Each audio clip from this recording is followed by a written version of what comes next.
नमस्कार, जय हिंद, जय भारत। मैं अभिषेक और आप देख रहे हैं हमारा YouTube channel Rudra IAS academy. जी दोस्तों, हम लोग प्रतिदिन डेली बेसिस पर आर्कियोलॉजी यूजीसी नेट के प्रीवियस ईयर क्वेश्चन पेपर के साथ साथ टॉपिक वाइज दोस्तों क्वेश्चंस की चर्चा करते हैं और उसी क्रम में दोस्तों आज हम बात करेंगे अभिलेखों से संबंधित जो भी महत्वपूर्ण प्रश्न आपकी प्रतियोगी परीक्षाओं में पूछे जाते हैं दोस्तों, उनसे प्रीवियस ईयर क्वेश्चन पेपर के आधार पर दोस्तों उन प्रश्नों की। तो दोस्तों यदि आप भी आर्कियोलॉजी यूजीसी नेट के प्रिपरेशन कर रहे हैं दोस्तों, तो जल्दी से आज हमारे चैनल को सब्सक्राइब करें, साथ ही दोस्तों चैनल को लाइक करें और अपने दोस्तों के साथ शेयर करें दोस्तों, जिससे कि आपके पास वीडियो की लेटेस्ट नोटिफिकेशन सबसे पहले पहुंचे।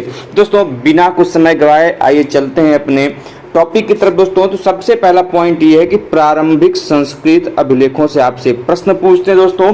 तो भारत के संदर्भ में जो हमको प्रारंभिक रूप में संस्कृत में लिखे गए अभिलेख मिलते हैं, वो मिलते हैं हमको धनदेव नामक शासक का अयोध्या अभिलेख, धनदेव नामक शासक का अयोध्या अभिलेख, उसके अलावा कनिष्क का सुई बिहार अभिलेख और रुद्रदामन का जूनागढ़ अभिलेख। इन तीनों में दोस्तों संस्कृत का प्रयोग किया गया है, परंतु ध्यान रखने वाली महत्वपूर्ण बात यह है कि ये जो जूनागढ़ अभिलेख है रुद्रदामन का, जो कि एक महाक्षत्रप था, महाक्षत्रप शासक है दोस्तों रुद्रदामन, उसका यह जूनागढ़ अभिलेख ही एकमात्र प्रथम ऐसा अभिलेख है जो कि विशुद्ध रूप से, मतलब एकदम शुद्ध रूप से संस्कृत में लिखा गया पहला अभिलेख है। तो यदि आपसे प्रश्न पूछे कि शुद्ध रूप से या फिर विशुद्ध रूप से संस्कृत में लिखा गया पहला अभिलेख कौन सा है दोस्तों, तो ध्यान रखिएगा वह है जूनागढ़ अभिलेख। और जूनागढ़ अभिलेख किसका है दोस्तों, वह है आपके रुद्रदामन का। रुद्रदामन एक महाक्षत्रप शासक था। अब देखिए जो रुद्रदामन का जूनागढ़ अभिलेख है, इसमें किसका वर्णन मिलता है, यह भी बड़ा इंपॉर्टेंट है। तो रुद्रदामन के जूनागढ़ अभिलेख से हमको सुदर्शन झील के निर्माण और उसके मरम्मत कह लें या फिर जीर्णोद्धार की बात कह लें, उसकी प्रमाण हमको इसी सुदर्शन झील जो कि रुद्रदामन का है हमको दिखाई देता है। अगला क्या है भाई, अगला पॉइंट ये है कि राजा अशोक जो कि मौर्य वंश का था, उसका एक अभिलेख है एरागुड़ी अभिलेख। दोस्तों ये जो एरागुड़ी अभिलेख है भारत का एकमात्र पहला ऐसा अभिलेख है दोस्तों जो कि प्रतिलोम लेखन शैली और बॉस्ट्रोफेडन शैली में लिखा गया है। तो यदि आपसे प्रश्न पूछा जाए कि भारत का प्रथम ऐसा अभिलेख कौन सा है दोस्तों जो कि प्रतिलोम लेखन शैली अर्थात बॉस्ट्रोफेडन शैली में लिखा गया है, तो ध्यान रखिएगा वह है अशोक का एरागुड़ी अभिलेख। और दोस्तों यदि हम लोग बात कर ही रहे हैं अभिलेखों की, तो जानकारी के लिए बता दूं दोस्तों कि अभिलेखों का अध्ययन जो होता है दोस्तों, यह कहलाता है एपिग्राफी अभिलेखा शास्त्र। ध्यान रखेंगे आपके एग्जाम में पूछा जाता है कि एपिग्राफी से तात्पर्य क्या है। तो एपिग्राफी का मतलब होता है अभिलेखों का अध्ययन, स्टडी ऑफ इंस्क्रिप्शंस। लेकिन ध्यान रखिएगा दोस्तों, यह जो इंस्क्रिप्शन है, यह जो अभिलेख है, यह अलग अलग माध्यमों में लिखे गए हैं। कहीं चांदी के पत्र पर लिखे गए हैं, कहीं तांबे के पत्र पर लिखे गए हैं, कहीं भुर्ज पत्र पर लिखे गए हैं, कहीं पत्थरों पर लिखे गए हैं। पत्थरों में भी अलग अलग माध्यम है, कहीं गुफाओं के अंदर, कहीं पत्थरों के ऊपर, और कहीं जो स्तंभ बनाकर, पिलर बनाकर उसके ऊपर लिखे गए हैं। जो शिला के ऊपर लिखे गए हैं उनको शिलालेख बोलते हैं, जो स्तंभ के ऊपर लिखे गए हैं उनको स्तंभ लेख बोलते हैं, और जो गुफा में लिखे गए हैं, गुफा के ऊपर लिखे गए हैं, उनको गुहा लेख बोलते हैं। तो कई सारे प्रकार हैं जो कि आपके अभिलेख में यदि आपको पढ़ना होगा बाय द वे डिटेल में, तो आप वहां पर जानेंगे। और उसी प्रकार आपका ताम्र लेख है जो कि ताम्र पत्र के ऊपर लिखा गया है। चांदी का लेख है जो कि चांदी के पत्र के ऊपर लिखा गया। भुर्ज पत्र लेख होता है जो कि भुर्ज के पत्ती के ऊपर लिखा गया लेख होता है, उसको भुर्ज पत्र लेख कहते हैं। और यदि बात ये पूछे कि भारत में अभिलेखों का प्रचलन किसके शासनकाल में देखने को मिलता है, तो ध्यान रखिएगा यह हमको अशोक की देन है, जिसने अपने प्रशासनिक कार्यों के विवरण एवं सामाजिक समरसता को बनाए रखने के लिए और अपना बात लोगों तक पहुंचाने के लिए अभिलेखों के माध्यम से उनके पास वो गया और भारत में प्रचलन अभिलेखों का अशोक की ही देन मानी जाती है। दोस्तों चलते हैं अपने अगले प्रश्न की तरफ। तो ध्यान रखिएगा कि जो सोहगौरा ताम्र लेख, देखिए अभी आगे ना ताम्रलिख मतलब ये तांबे के पत्र पर लिखा गया है, कौन सा? सोहगौरा। तो जो सोहगौरा ताम्रलेख है और जो महास्थान शिलालेख मतलब पत्थर के ऊपर लिखा गया, तो ये जो दोनों लेख हैं सोहगौरा और महास्थान, इन दोनों अभिलेख में दोस्तों भारत में अकाल से निपटने हेतु जो राशन की व्यवस्था है उसका उल्लेख करने वाला यह प्राचीनतम अभिलेख हमको प्राप्त होता है। अब देखिए यही क्वेश्चन आपसे कैसे पूछेगा, प्रश्न पूछेगा कि निम्नलिखित में से कौन सा ऐसा अभिलेख है जहां पर हमको भारत में अकाल के प्राचीनतम प्रमाण दिखाई देते हैं। तो दोस्तों ध्यान रखिएगा, अकाल के प्राचीनतम प्रमाण की जानकारी हमको सोहगौरा ताम्रलेख और महास्थान शिलालेख से देखने को मिलती है। वहीं पर अगला पॉइंट क्या है मेरे दोस्त, अगला पॉइंट आप ध्यान में रखेंगे। अगला पॉइंट आपके सामने है कि जो कुमार गुप्त का मंदसौर अभिलेख है, ध्यान रखिएगा, आपको शासक का नाम भी ध्यान रखना है। जितना हो सके आपको 3 पॉइंट अभिलेखों से आते हैं। पहला कि वह अभिलेख किसका है, दूसरा वह अभिलेख उस जो शासक का है वह उसके किस वर्ष का, शासन के किस काल का है, और तीसरा कि उस अभिलेख में दिया क्या है। यदि यह 3 पॉइंट आपने पढ़ लिया तो मेरा दावा है आपके कोई भी क्वेश्चंस अभिलेख में कभी भी गलत नहीं हो पाएंगे। तो आप कोई भी अभिलेख पढ़िए, जैसे मैं यहाँ पे अभी तो संक्षिप्त में बता रहा हूँ, आपको जितने अभिलेख मिलते हैं उनको जाइए टॉपिक वाइज सर्च कीजिए, गूगल पे बुक्स में ढूंढिए, आपको डिटेल में उनको पढ़िए, क्योंकि यदि इनसे प्रश्न बनते हैं तो आपका प्रश्न छूटने नहीं जाने चाहिए। खैर आगे बढ़ते दोस्तों, ये जो मंदसौर अभिलेख है कुमार गुप्त का, यह भारत का प्रथम ऐसा अभिलेख है जिससे हम प्रचार अभिलेख भी कहते हैं। अच्छा क्यों कहते हैं भाई? क्योंकि कुमार गुप्त का ये जो मंदसौर अभिलेख है हमको इसमें पहली बार प्रचार के रूप में, किसके रूप में दोस्तों? प्रचार के रूप में हमको इसकी जानकारी दिखाई देती है। इसमें प्रचार किया गया, कुमार गुप्त ने प्रचार का माध्यम ही बना लिया अभिलेख को, इसीलिए इसको एडवर्टाइजिंग इंस्क्रिप्शन के नाम से भी जानते हैं, प्रचार अभिलेख के नाम से भी जानते हैं। तो यदि प्रश्न आए कि प्रचार अभिलेख निम्नलिखित में से कौन सा अभिलेख है, तो ध्यान रखिएगा कुमार गुप्त का मंदसौर अभिलेख जो है यह प्रचार अभिलेख है। अगला प्रश्न क्या है मेरे भाई?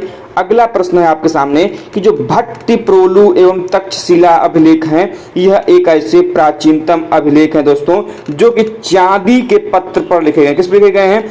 चांदी के पत्र पर लिखे गए हैं। और दोस्तों इनमें से जो भट्टिप्रोलु अभिलेख है इसको ए ने खोजा था और जिसमें एक अभिलेख षटकोणीय स्फटिक पर अंकित है। ध्यान रखिएगा दोस्तों, भट्टिप्रोलु एवं तक्षशिला प्राचीनतम ऐसे अभिलेख हैं जो कि कहां पर लिखे गए हैं?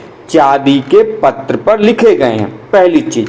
दूसरी कि ये जो भट्टिप्रोलु अभिलेख है इसकी खोज एरी ने किया था और इनमें से एक अभिलेख षटकोणीय जैसे आप लोगों ने पढ़ा होगा जिसके 6 कोण हो वो षटकोणीय कहलाता है, और जो कि षटकोणीय स्फटिक पर भी अंकित किया गया है।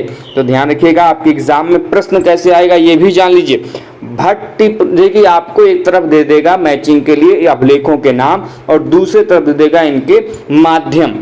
तो ताम्र पत्र है कि चांदी पत्र है कि भुर्ज पत्र है कि गुहा लेख है कि शिला लेख है कि स्तंभ लेख है। तो ध्यान रखिएगा भट्टिप्रोलु एवं तक्षशिला जो है यह चांदी के पत्र पर अंकित है। मेरे भाई यदि वीडियो काम की लग रही है तो वीडियो को लाइक भी करते हुए चलिए, और मेरे दोस्त अपने व्हाट्सएप पे, अपने सोशल मीडिया पे इसे शेयर जरूर करिएगा, क्योंकि दोस्तों आपके लिए भी हम लोग इतनी मेहनत करते हैं।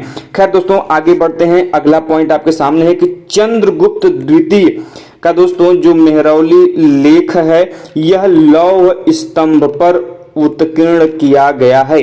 जी दोस्तों ध्यान रखिएगा, विक्रमादित्य की पहचान जो है दोस्तों वह किससे की गई है, कहां पे प्राप्त होती है? दोस्तों इस विक्रमादित्य की पहचान इसी चंद्रगुप्त द्वितीय से की जाती है, जिसका उल्लेख हमको मेहरौली अभिलेख में मिलता है।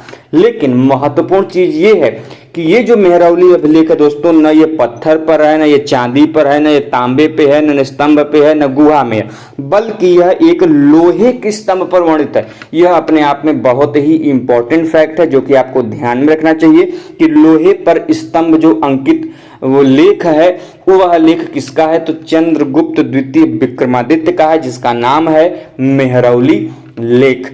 अगला प्रश्न क्या है दोस्तों कि भीटा से प्राप्त अभिलेख युक्त पंचमुखी शिवलिंग तथा मीनांडर का जय स्तंभ रेह अभिलेख पर शिवलिंग पर उत्कीर्ण है।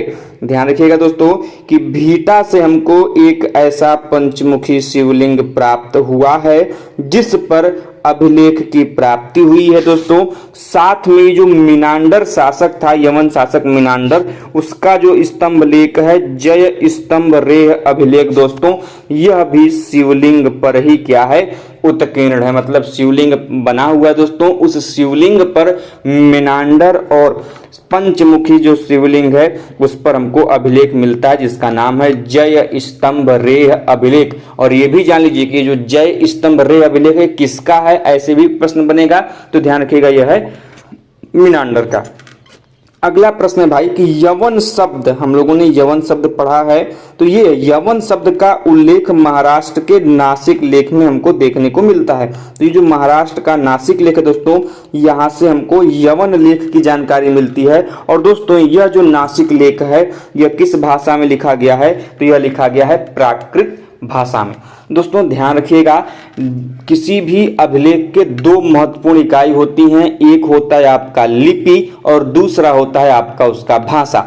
जिस रूप में, जिस वे में लिखा जाएगा, जो लिखने की कला होगी वह कही जाती है लिपि, और जो बोलने की कला होती है वह कही जाती है भाषा। जैसे हम लोग बोलते हैं ब्राह्मी लिपि है और प्राकृत भाषा है।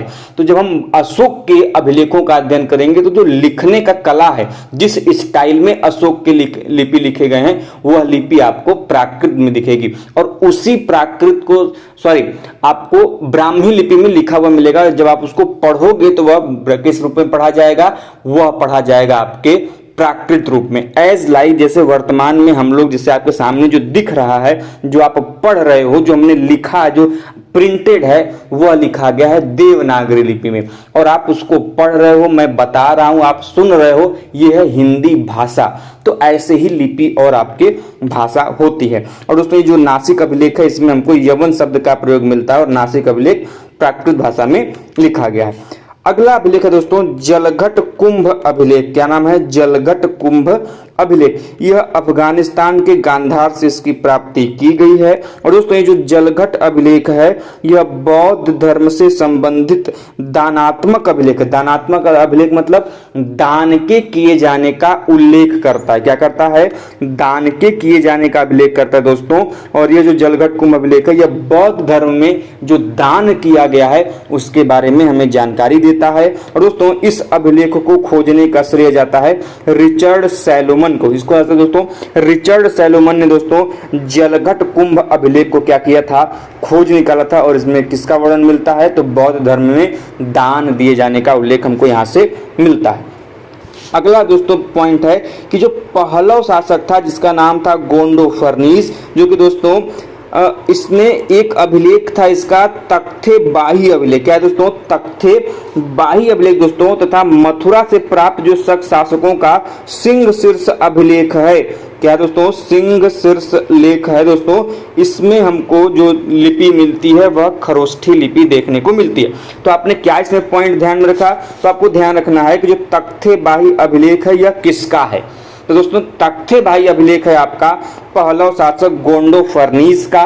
कब का है? तो 20 से 41 ईस्वी का है। और दोस्तों मथुरा के जो शक शासक हैं उनका जो अभिलेख है दोस्तों वह है सिंह शीर्ष लेख। यह दोनों लेख दोस्तों, चाहे तख्ते बाही अभिलेख हो चाहे आपका सिंह शीर्ष लेख हो, दोनों आपके किस लिपि में लिखे गए हैं दोस्तों? यह लिखे गए हैं खरोष्ठी लिपि में। अगला प्रश्न क्या है दोस्तों? आप देख पा रहे होंगे कि सर्वप्रथम अर्थात सबसे पहले हाथी गुम्फा अभिलेख। तो खारवेल का दोस्तों, जो कि कलिंग का शासक था खारवेल, उसका जो दोस्तों हाथी गुम्फा अभिलेख है दोस्तों, इस अभिलेख में युद्ध में जहाज के प्रयोग की सूचना हमको देखने को मिलती है। तो आपसे प्रश्न बड़ा सिंपल सा और सीधा सा साधारण सा पूछ लेगा कि वह कौन सा अभिलेख है जहां से हमको युद्धों में जहाज के प्रयोग की जानकारी मिलती है। तो मेरे दोस्त ध्यान रखिएगा, वह है कलिंग शासक महाराज जो खारवेल का स्तंभ लेख है, जिसको हम लोग हाथी गुम्फा लेख के नाम से जानते हैं दोस्तों। इसमें हमको युद्धों में जहाज के प्रयोग की सर्वप्रथम जानकारी देखने को मिलती है। साथ में आपको यह भी ध्यान रखना है कि जो भारतीय अभिलेखों में सर्वप्रथम महाराज की उपाधि दिखाई देती है, इसका पहला प्रयोग हमको हाथी गुम्फा अभिलेख में देखने को मिलता है। क्या मिलता है भाई कि वह कौन सा ऐसा अभिलेख है जिसमें राजा के लिए महाराजा शब्द का प्रयोग किया गया सबसे पहली बार। तो ध्यान रखिएगा, यह किया गया है कलिंग के शासक खारवेल के किस अभिलेख में, हाथी गुम्फा अभिलेख में। साथ में आपको यह भी जानना है कि खारवेल ने एक विजय महल की स्थापना कराई थी, महाविजय महल की स्थापना कराई थी, और इस स्थापना में निर्माण में उसने 38 लाख रुपए खर्च किए थे। कितने? 38 लाख रुपए, जिसकी जानकारी भी हमको इसी अभिलेख से मिलती है। साथ में जो भारतवर्ष शब्द का उल्लेख है सबसे पहली बार दोस्तों इसी अभिलेख में हमको दिखाई देता है। तो जितने एक्स्ट्रा पॉइंट आपको बताए जा रहे हैं सभी आप लोग नोट डाउन करते हुए चलिए। और दोस्तों यदि आपका कोई भी कंफ्यूजन हो, कोई भी डाउट हो, तो हमें कमेंट बॉक्स के माध्यम से जरूर बताइएगा दोस्तों। हमें बेहद खुशी होगी आपसे इंटरेक्ट करके, आपके प्रश्नों का जवाब देकर और आपके डाउट्स को क्लियर करते हुए। अगला जो पॉइंट दोस्तों कि जो चंद्रगुप्त द्वितीय का सांची अभिलेख है दोस्तों, चंद्रगुप्त द्वितीय विक्रमादित्य का जो सांची अभिलेख है दोस्तों, इसमें पंचमंडली, जिसको हम लोग ग्राम पंचायत वर्तमान में कहते हैं दोस्तों, उसका उल्लेख देखने को मिलता है। तो पंचमंडली अर्थात ग्राम पंचायत का उल्लेख किस अभिलेख में है दोस्तों? तो सांची अभिलेख। और सांची अभिलेख किसका है दोस्तों? तो चंद्रगुप्त द्वितीय विक्रमादित्य का। वहीं पर दोस्तों जो स्कंदगुप्त है दोस्तों, स्कंदगुप्त के जो भीतरी स्तंभ लेख है, जो कि दोस्तों गाजीपुर में स्थापित है दोस्तों, इस भीतरी स्तंभ लेख में दोस्तों हमको विष्णु मंदिर निर्माण हेतु ग्राम दान दिए जाने का उल्लेख देखने को मिलता है। साथ में शकों ने जो भारत पर आक्रमण किया था गुप्त काल में, स्कंद गुप्त के समय, उसका भी प्रमाण आपको कहां से मिलेगा? होड़ों का प्रमाण जो आक्रमण हुआ था ये कहां से मिलेगा? तो ध्यान रखिएगा, आपके इसी स्कंदगुप्त के भीतरी स्तंभ लेख में देखने को मिलता है। साथ में हमने अभी क्या पढ़ा कि स्कंदगुप्त ने विष्णु मंदिर के निर्माण हेतु ग्राम दान में दिए थे, गांवों को दान दिया था, इसका भी उल्लेख हमको इसी भीतरी स्तंभ लेख में मिलता है। और भीतरी स्तंभ लेख किस शासक का है, किससे संबंधित है? तो ध्यान रखिएगा, यह है आपके गुप्त शासक स्कंदगुप्त का। वहीं पर दोस्तों बात करें अगले पॉइंट की, तो जो भोज देव हैं, जिसको हम लोग दोस्तों मिहिर भोज भी कहते हैं, इनके चतुर्भुज मंदिर के पास जो ग्वालियर अभिलेख की प्राप्ति होती है, अर्थात मिहिर भोज का दोस्तों जो ग्वालियर अभिलेख है, इसमें सर्वप्रथम शून्य का, जीरो का अभिलेखिक साक्ष्य प्राप्त होता है। अर्थात क्या है दोस्तों कि भारत में शून्य का या विश्व में शून्य का पहला वर्णन हमको अभिलेख के रूप में कहां देखने को मिलता है दोस्तों? तो वह मिलता है मिहिर भोज के, या फिर जिसको हम भोजदेव भी कहते हैं दोस्तों, तो चतुर्भुज मंदिर के ग्वालियर अभिलेख में देखने को मिलता है। ध्यान रखिएगा, यह सर्वप्रथम ऐसा हमको प्रथम अभिलेखीय साक्ष्य मिलता है।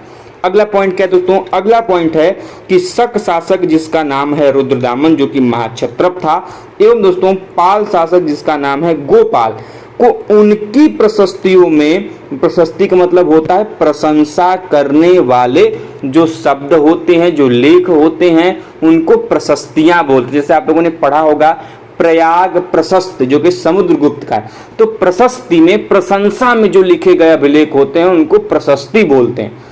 तो इसी प्रकार का दोस्तों जो गोपाल, पाल शासक गोपाल का प्रशस्ति है, और रुद्रदामन जूनागढ़ का अभिलेख वाला जो रुद्रदामन दोस्तों, उसका जो प्रशस्ति है दोस्तों, इसमें इन दोनों को जनता द्वारा निर्वाचित शासक बताया गया है।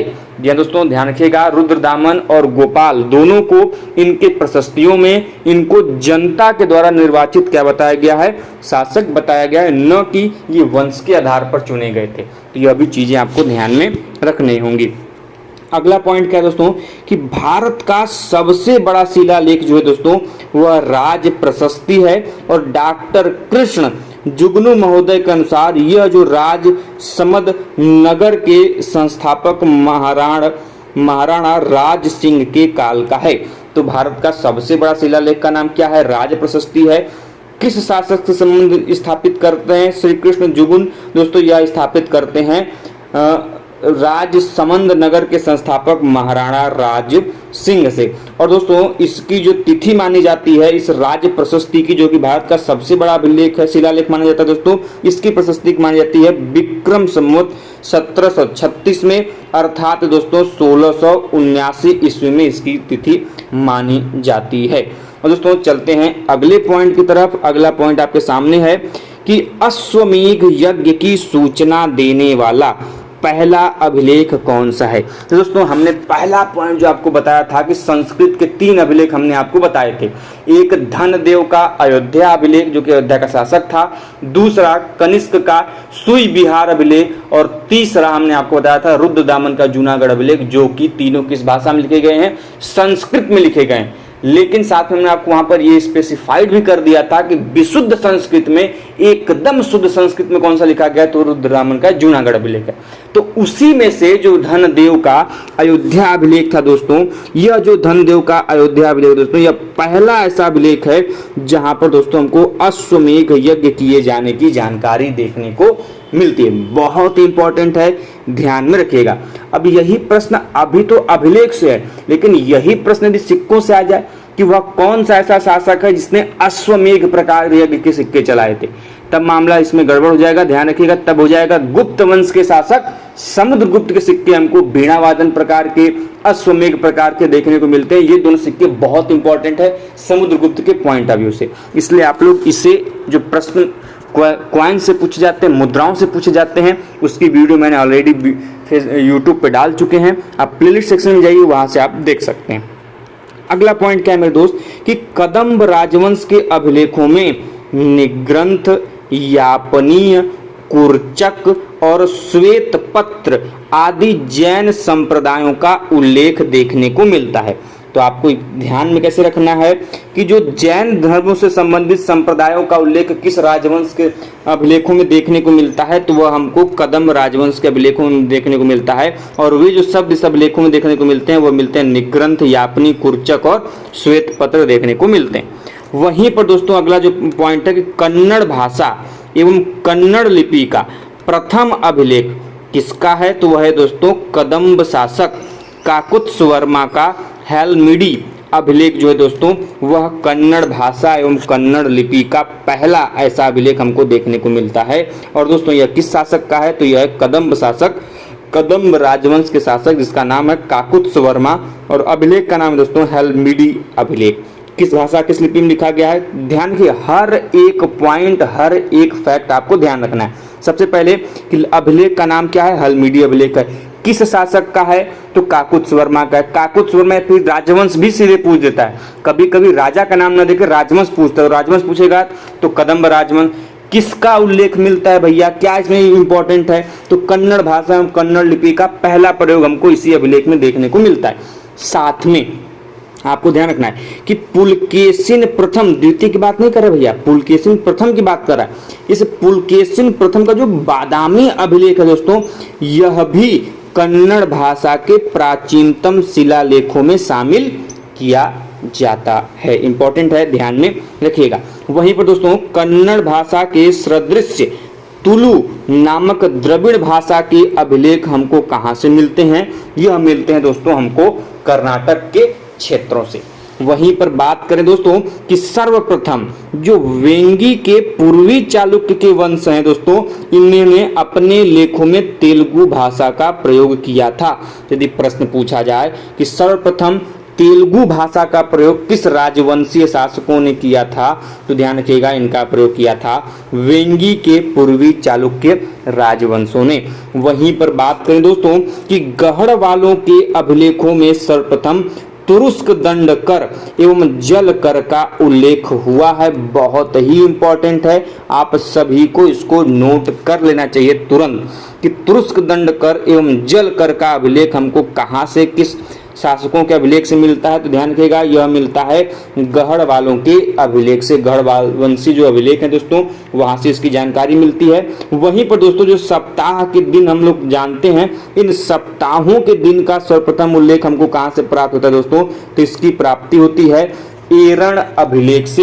ये दोस्तों 484 ईस्वी का दोस्तों जो ये जो एरण अभिलेख है, स्तंभ लेख है दोस्तों, यहां से हमको सबसे पहले सप्ताह के जो वीक के जो नाम है, दिनों के नाम है दोस्तों, उनके हमको नाम देखने को मिलते हैं। वहीं पर बात करें दोस्तों कि समुद्रगुप्त का जो प्रयाग प्रशस्त स्तंभ लेख है दोस्तों, इसको तिलक भट्ट ने तथा सूर्य वर्मा के हरहा अभिलेख को मिहिर वर्मा ने उटंकित किया था। अतः इन अभिलेखों को अनुष्ठाता यही थे।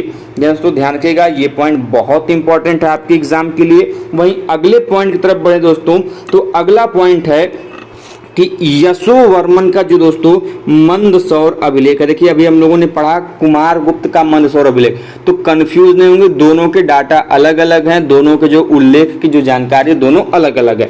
तो ये जो मंदसौर अभिलेख यशोवर्मन का है दोस्तों, इसमें सिंचाई के साधन के रूप में रहट, जिसको हम लोग पहले रहट का प्रयोग होता था कृत्रिम सिंचाई के दोस्तों, जिसको हम लोग माला भी कहते थे, उसका और अर्घट घंटी यंत्र का उल्लेख सर्वप्रथम मिलता है। यदि आपसे एग्जाम में प्रश्न पूछे कि रहट का सिंचाई साधन के रूप में रहट का या फिर अर्घट घंटी यंत्र का उल्लेख किस अभिलेख में सबसे पहली बार मिलता है मेरे दोस्त, तो ध्यान रखिएगा वह मिलता है यशोवर्मन के मंदसौर अभिलेख में।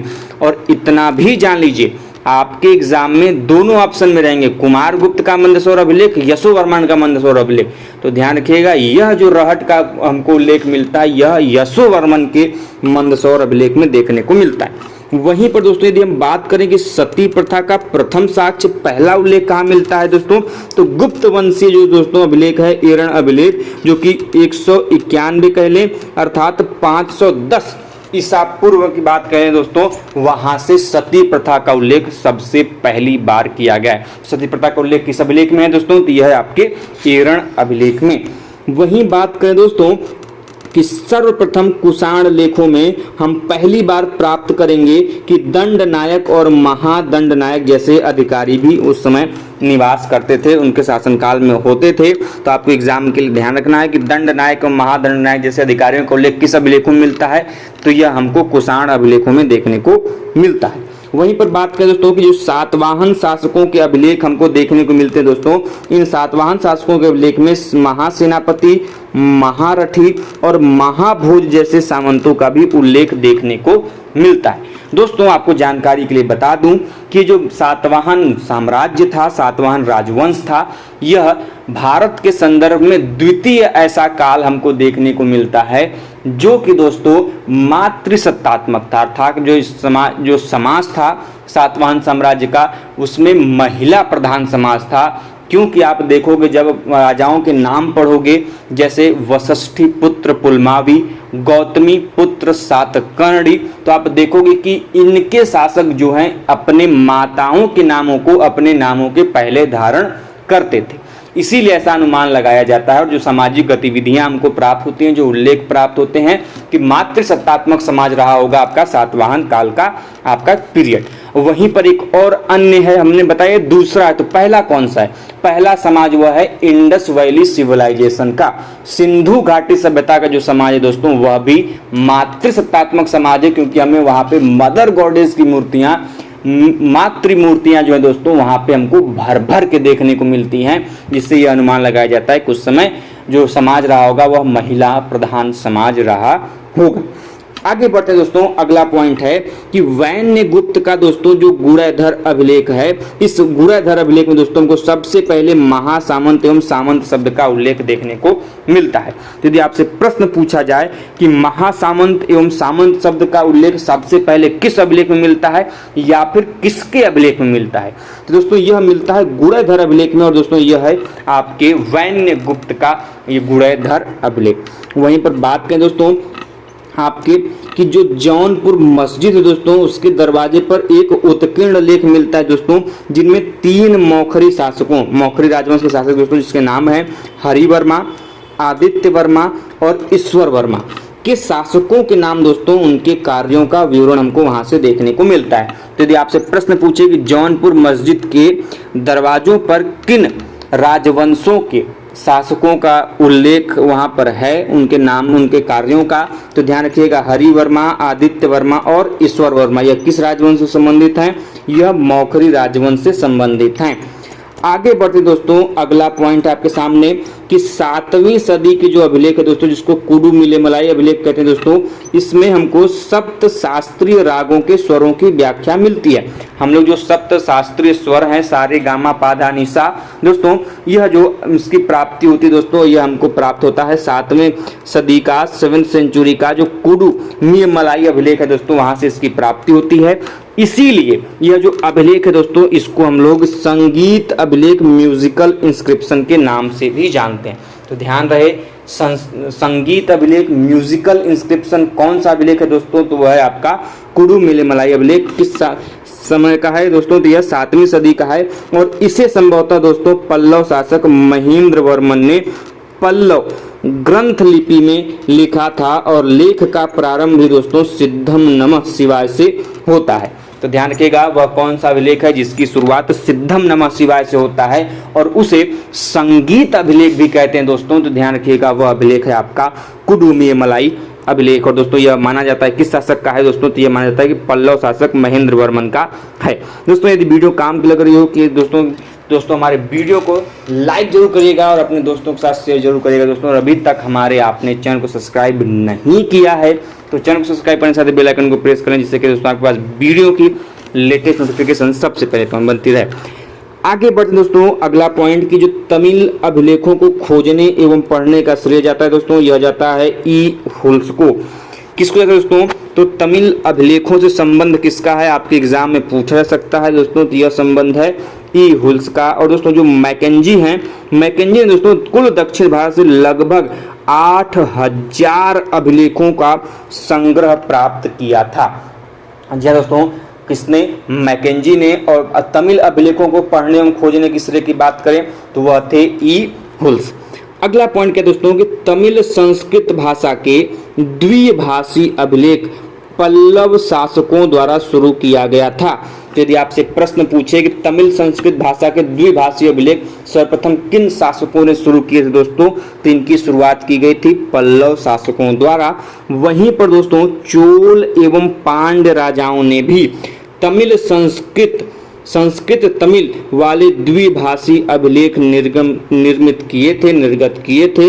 ऐसे अभिलेख के प्रारंभिक एवं अंतिम भाग तो संस्कृत में होते हैं, जबकि भूमि दान से जुड़े हुए भाग हमको किस रूप में दिखाई देते हैं, किस भाषा में दिखाई देते हैं दोस्तों? तो वह दिखाई देते हैं तमिल भाषा में। आगे बढ़ते दोस्तों कि चालुक्य शासकों के अभिलेखों में दोस्तों हमको प्रसिद्ध वास्तुकारों एवं शिल्पियों के नामों का उल्लेख मिलता है। तो प्रमुख वास्तुकारों एवं शिल्पियों का उल्लेख किस हमको अभिलेख में मिलता है दोस्तों? तो चालुक्य शासकों के अभिलेखों में इसकी जानकारी मिलती है। वहीं पर दोस्तों कर्नाटक का जो बेल्लारी जिला है, वहां के कुरगोद से हमको एक त्रिभाषीय अभिलेख जो कि संस्कृत भाषा में, प्राकृत भाषा में और कन्नड़ भाषा में लिखा हुआ है दोस्तों, उसकी प्राप्ति होती है। तो यदि आपसे एग्जाम में प्रश्न पूछे कि त्रिभाषीय अभिलेख की प्राप्ति कहां से हुई है, तो वह कुरगोद से हुई है। और कौन कौन सा उसमें भाषा का प्रयोग किया गया है? तो संस्कृत, प्राकृत और कन्नड़ भाषा का प्रयोग वहां पर किया गया है।